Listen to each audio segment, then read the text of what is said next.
मैंने आपसे कहा ना कि ये कोई इस तरह से नहीं है कि कोई कोसोवो की कोई जंग बंदी हो रही है, ईस्ट टाइमोर की जंग, ऐसा नहीं है। ये जो उम्मतें आई दुनिया में, तो उसमें जो पुरानी उम्मत अगर हम कहें किसी पिछली उम्मत थी, तो वो बनी इसराइल, और 2000 साल तक वो उस बनी इसराइल के पास ये जो है ये उनका सिलसिला चलता रहा। ऑल्दो ये कि उनका जो नाम है वो हज़रत याकूब अलैहिस्सलाम, क्योंकि हज़रत याकूब अलैहिस्सलाम को इसराइल कहते हैं जी। और उनकी आगे जो उनकी जो नस्ल आगे चली तो वो बनी इसराइल कहलाई। और हज़रत याकूब अलैहिस्सलाम जो है वो हज़रत इब्राहीम अलैहिस्सलाम के पोते थे, यानी हज़रत इसहाक़ अलैहिस्सलाम के बेटे थे, और दूसरे बेटे जो हज़रत इस्माईल अलैहिस्सलाम थे उनसे रसूल अल्लाह सल्लल्लाहु अलैहि वसल्लम है, जबकि हज़रत इसहाक़ अलैहिस्सलाम जो दूसरे उनके साहबजादे हज़रत इब्राहीम के, उनसे बाकी तमाम पैगंबर हैं हज़रत ईसा अलैहिस्सलाम तक। तो उस वक्त शुरू में तो ये बनी इसराइल तो ये हो गए हज़रत याकूब अलैहिस्सलाम के बाद से लेके, लेकिन जो इनको उम्मत का दर्जा अता होता है वो काफ़ी बाद में होता है। वो जाके अता उस वक्त होता है जब तौरात हज़रत मूसा अलैहिस्सलाम को किताब दी जाती है, तो वहाँ से उम्मत बनती है ना ये। उससे पहले तो ये उम्मत नहीं है, इनके पास कोई गाइडेंस नहीं है, इनको ये दर्जा नहीं दिया गया उम्मत का। तो उसके बाद जो है वो, तो अगर ये देखें ना इसको, ये मजहबी नहीं, मजहब के ऊपर बनी है ना इसराइल, तो मजहब के ऊपर एक रियासत बनी हुई है ना। तो वो अगर वहाँ से हम शुरू करें तो 2000 साल तक तकरीबन ये उम्मत का जो दर्जा है वो इनके पास ही रहा, क्योंकि सारे पैगंबर बनी इसराइल से ही आते रहे, और आखिरी जो पैगंबर आए वो हज़रत ईसा अलैहिस्सलाम थे बनी इसराइल से। और इस दौर में अगर हम देखें तो इनके 4 अदवार, अगर सूरह बनी इसराइल की हम तलावत करें और उसको समझने की कोशिश करें तो 4 अदवार हमें नजर आते हैं, जो कई दफ़ा बात कर चुके हैं। 2 अरूज के दौर हैं, 2 ज़वाल के दौर हैं। तो 2 अरूज का दौर, एक तो शुरू का दौर है जब हज़रत मूसा अलैहिस्सलाम के बाद हज़रत जो है वो यूशा बिन नून जो है वो फ़लस्तीन फ़तह करते हैं, और वो दौर चलता है आगे आगे, चलते वो चलता है हज़रत दाऊद अलैहिस्सलाम और हज़रत सुलेमान अलैहिस्सलाम तक। और जब उसमें जब हैकल तामीर होता है और फतूहात होती हैं, ये अरूज का दौर है। तो 300 साल चला, और 300 साल के बाद जवाल आ गया। और जवाल इस तरह से आया कि हज़रत सुलेमान अलैहिस्सलाम के बाद जो है वो 2 में डिवाइड हो गई रियासत। जो शुमाली रियासत इसराइल थी तो उनको तो आशोरियों ने आके तबाह किया, और जो जनूबी उसके कुछ अर्से बाद जो जनूबी यहूदा की रियासत थी उसको आके बख्त नसर ने काम तमाम कर दिया, और यहाँ से सबको ग़ुलाम बना के ले गया, बाबुल में जो कल भी बात हुई थी। तो ये जवाल का दौर, पहला अरूज और पहला जवाल। फिर दूसरा अरूज वो है जब साइरस द ग्रेट ईरान से आके और इनको बाबुल को शिकस्त देता है और इनको छुड़ा के लाके वापस यहाँ बहाल करता है, और फिर बहाल करने के बाद जो है वो यहाँ पे जो है वो ये दूसरा हैकल तामीर होता है, लेकिन ताबूत सकीना। तो फिर वो भी 300 साल का है तकरीबन, वो भी 300 साल तक जारी रहता है अरूज। और फिर उसके बाद एक जवाल का दौर शुरू होता है, क्योंकि उसके बाद फिर रोमन्स आते हैं और तबाह कर देते हैं, टायरस द ग्रेट।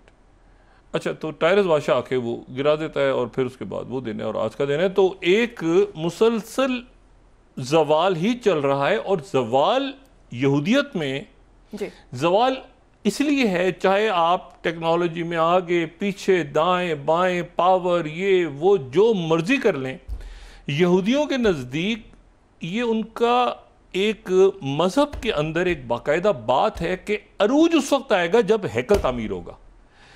आपकी फंडिंग कितनी है, आपका पैसा कितना का, टेक्नोलॉजी कितनी है, क्या जब ग्रेटर इसराइल बनेगा और जब हैकल तामीर होगा, क्योंकि दोनों दफा अरूज में हैकल तामीर हुआ है ना, पहला हैकल दूसरा हैकल 2 अरूज हैं और 2 ज़वाल हैं क्योंकि हैकल नहीं है। तो हैकल से वाबस्ता है इसराइल। अब सूरत हाल ये बनी है कि ये अरूज का ही ज़वाल का ही दौर जो है वो कंटिन्यू होते होते होते होते उसमें हल्की सी कहीं रमक पैदा हो रही थी कई दिहाइयों से कि दोबारा शायद अरूज का एक अल्टीमेट दौर आ रहा है। तो फिर ये कई हज़ार साल तक या पता नहीं कब तक ये दोबारा देखें ना, ये एक बड़ा उनके नज़दीक एक बहुत, जिस तरह हम इसको देख रहे हैं हम भी इसको एक तारीख का बड़ा लम्हा गर्दान रहे हैं, उनका तो है यही ना, इसके अलावा कुछ भी नहीं है। अब मसला ये है कि 3-4 बातें, तो ये बड़े फरोही मामलात हैं कि टोनी ब्लेयर आएगा, टोनी ब्लेयर कितने दिन रहेगा, क्या सूरत हाल बनती है। असल बात ये है कि सीज़ फायर होते ही सारे वहाँ से कैदी रिहा हो जाएंगे और सारे यलगमारी रिहा हो जाएंगे और दुनिया के लिए दरवाजे खुल जाएंगे। 10 रुकनी बनती है, 15 रुकनी बनते हैं, होंगे फ़लस्तीनी आपस में, वो थोड़ा सा जो दोनों प्लेन्स में है, एक ही है कि उसमें सिर्फ अरब होने चाहिए, एक होता है इस्लामी ममालिक होने चाहिए, कोई कह रहा है कि इसमें वो जो बाकी मुल्कों के पीस कीपर्स भी आ जाएँ और डॉक्टर्स वगैरह। मेरा ख्याल है कि ऐसे बनेगा, लेकिन हलाल अमर, और अब वो भी फारिग हो गई, गज़ा ह्यूमैनिटेरियन फाउंडेशन भी फारिग हो गई।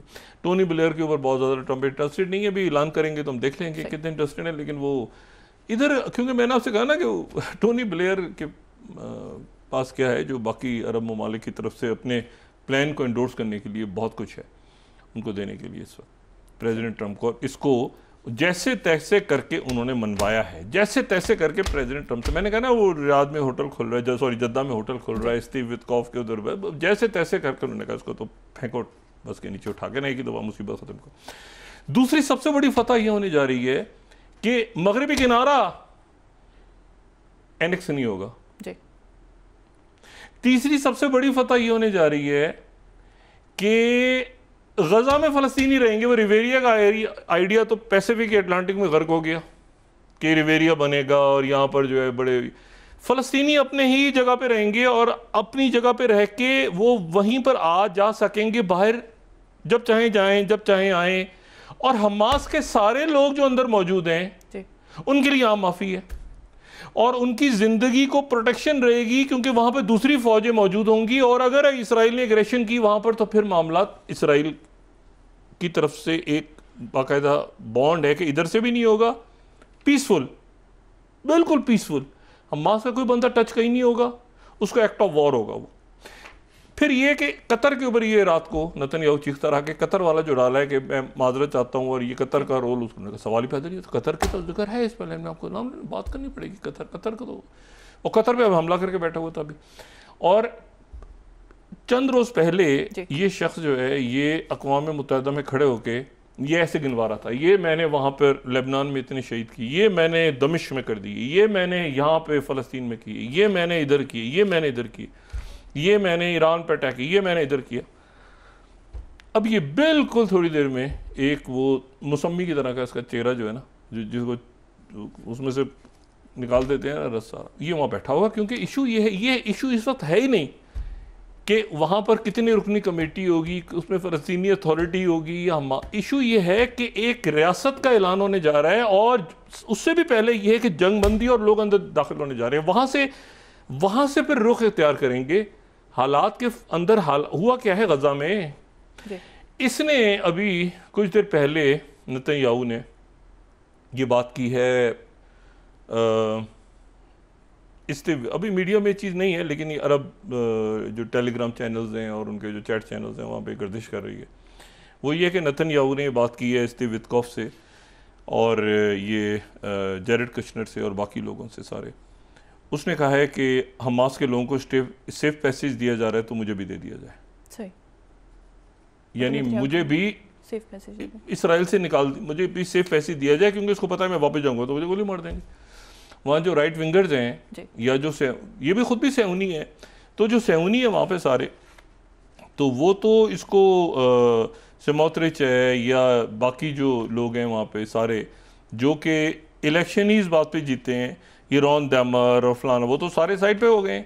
और आगे जो है वो नेतन्याहू है तो, और ये बेन गिवर ख़ास तौर पे जो कि अंदर जाके जिसने तस्वीरें उतरवाई थी मरवान बरगुती के साथ, और ये साथ देखे ना हज़ारों कैदी रहा उन्हें। देखिए इस वक्त जो है ना, इस वक्त ये है कि बस आप बड़े आ गए यहाँ से, जो आगे होगा वो हालात अपना खुद एक डायरेक्शन लेंगे, ठीक है।